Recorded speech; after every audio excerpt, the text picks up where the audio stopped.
Oh, qu'il est beau pour des frères de demeurer ensemble. C'est là que l'Éternel envoie ses bénédictions. Salut, salut! Bonjour, chers tous! Aujourd'hui, je voudrais encourager quelqu'un qui a perdu le goût d'aller dans une rencontre de prière, qui a peut-être été déçu par son leader spirituel ou par des chrétiens, de rester dans la présence de Dieu, de rester avec des frères. Ne reste pas seul.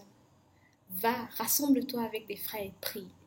Parce que c'est quand vous êtes ensemble, dans la présence de Dieu, que le Saint-Esprit descend, qu'il y a exaucement, que le Seigneur manifeste sa gloire. C'est vrai que des fois on est découragé et on dit « Ouais, je vis ma foi chez moi, je ne fais du mal à personne ».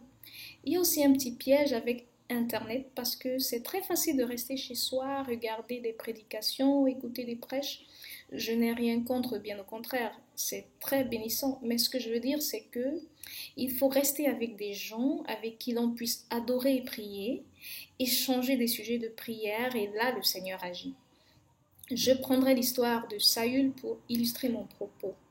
Saül n'était pas un prophète, mais lorsque Samuel a un roi, il est dit dans 1 Samuel 10, verset 11, qu'il rencontre des prophètes à son retour et se met à prophétiser avec eux.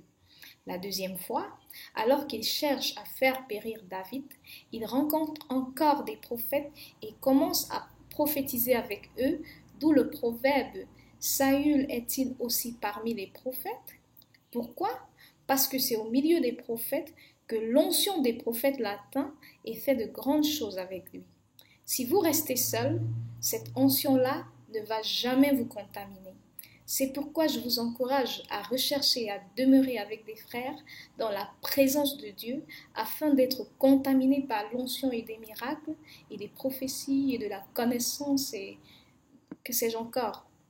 Ce n'est pas vainement que David pouvait comparer la rencontre des frères à de l'huile qui descend sur la barbe d'Aaron et à de la rosée. Il est dit que c'est là que l'Éternel envoie ses bénédictions. Pour finir, chers frères, la Bible déclare donc que la crainte de l'Éternel est le commencement de la sagesse. Et donc, dès lors que l'on craint l'Éternel, on devient sage. Or, celui qui fréquente les sages devient sage, nous dit Proverbe 13, verset 20.